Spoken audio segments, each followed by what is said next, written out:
Anyone can stand up to an enemy. I need people who are strong enough to... I talked to Urg. He said that the Frosts were tapping They've been crumbling. Mutants, there's no other Jace, explanation. I am begging you to move on. You saw Andy. He looked older, different. Assalamualaikum teman-teman, berjumpa lagi dengan aku Bang Ul. Di video kali ini, aku akan melanjutkan menceritakan sebuah alur cerita film yang berjudul The Gifted, episode keempat, season kedua. Oke, tanpa berbasa-basi lagi, kita langsung saja ke alur ceritanya.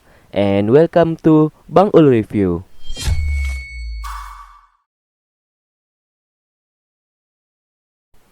Di saat itu, Marco menceritakan semuanya tentang ia telah bertemu dengan Reva.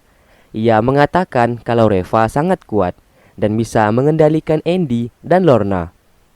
Reva telah membuat Andy dan Lorna percaya kepada misi yang akan dilakukannya, yang dimana misi tersebut akan membuat para mutan memiliki dunia yang aman untuk mereka tinggali nanti. Mereka pun memutuskan untuk bertemu dengan Wire untuk meretas kembali sistem organisasi lingkaran dalam.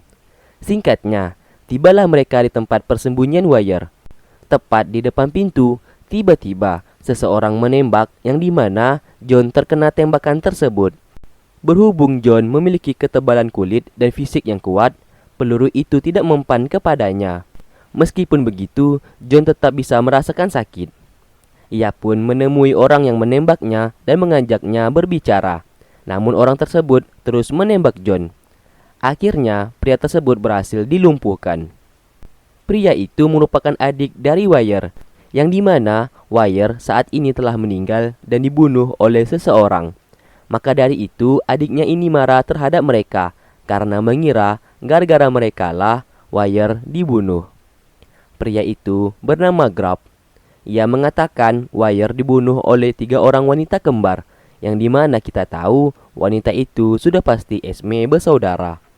Penyebabnya sudah pasti karena Wire kemarin meretas sistem lingkaran dalam.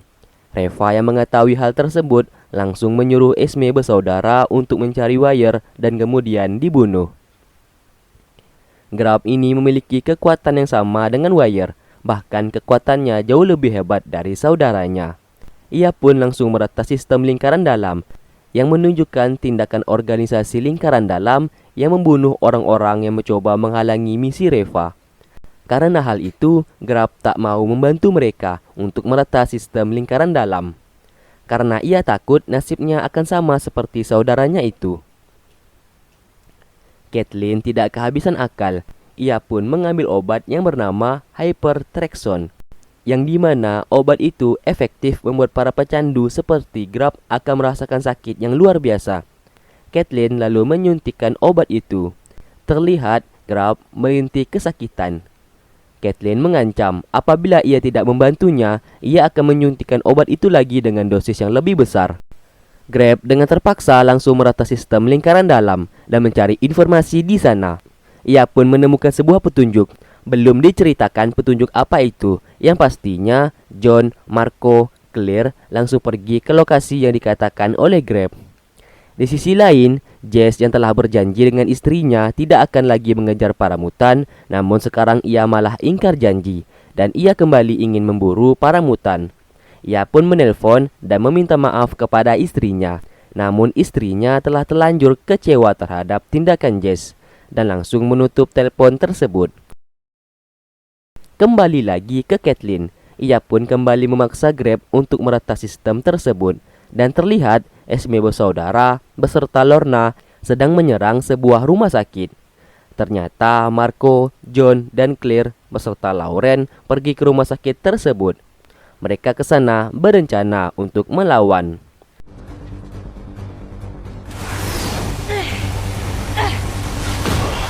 Claire dan John berhasil masuk ke dalam dan mereka sangat terkejut. Di sana terdapat banyak sekali darah yang berceceran. Di sisi lain, Jess bertemu dengan seorang polisi yang akan membantunya nanti untuk menangkap para mutan. Polisi itu menunjukkan identitasnya kalau ia adalah seorang pemurni. Pemurni adalah suatu kelompok yang mengejar sekaligus menangkap para mutan. Pria itu mengajak Jess untuk bergabung dengan dirinya. Namun Jess menolak Polisi itu pun lalu memberikan nomor kontak handphonenya, dan apabila Jess berubah pikiran dan mau ikut bergabung, segera hubungi dirinya. Di dalam rumah sakit, mereka berdua melihat banyak sekali darah berceceran. Namun tiba-tiba gedung tersebut bergoyang dengan sendirinya. Sound like conventional explosives, though. So now they're blowing the place up? No, it's Andy. I can feel it. The hell is going? The basement. Where is it? I used to go to places like this when I was a prosecutor. Need to see inside. Get us video of that explosion. Get us into the basement now.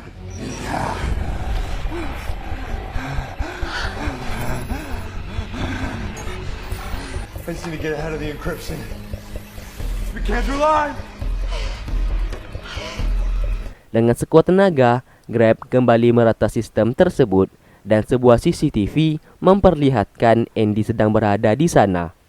Red pun memandu John di sana untuk bertemu dengan Andy dan Lorna. Akhirnya, John pun bertemu dengan Lorna dan John mencoba menyadarkan Lorna tentang tindakan yang dilakukannya saat ini adalah salah. Namun Lorna malah membuka sel penjara yang terdapat para mutan yang bisa dikatakan mutan gila. Alhasil, mutan-mutan itu pun menggila dan saling menyerang satu sama lain.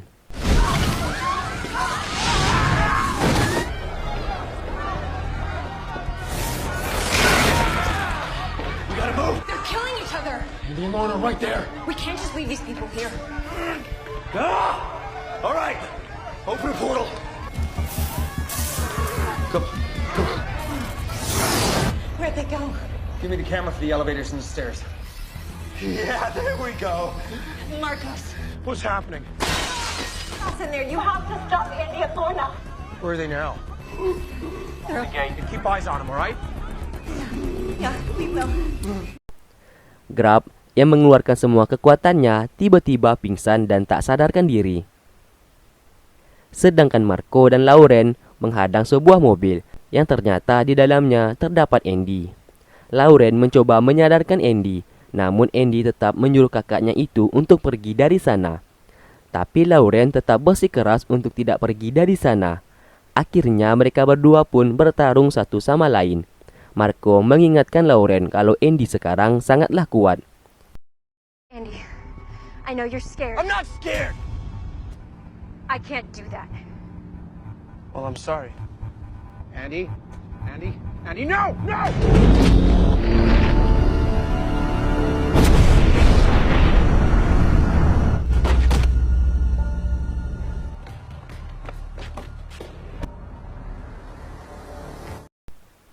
Alhasil, Lauren beserta Marco terlempar ke tanah dan tak sadarkan diri.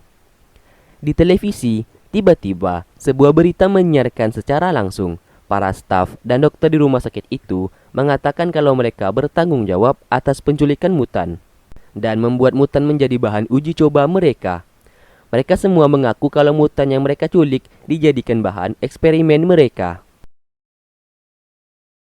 Terlihat para mutan yang masih sadar mencoba kabur dari rumah sakit tersebut. John mengatakan ia tak bertemu dengan Andy. Kathleen merasa kesal karena John tidak bisa membawa Andy pulang. John mengatakan kalau ia memiliki berita buruk, yaitu Lauren telah diserang oleh Andy dan hingga sekarang Lauren belum sadarkan diri. Kathleen dan Red mendengarkan hal tersebut menjadi syok dan merasa tak percaya.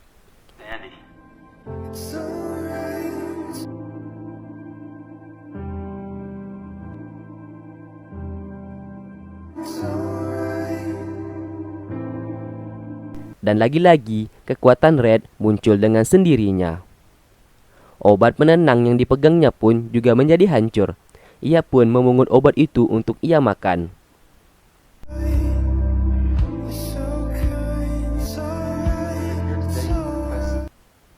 Jess pun melihat berita tadi di televisi dan ia langsung menelpon nomor polisi yang ia temui tadi.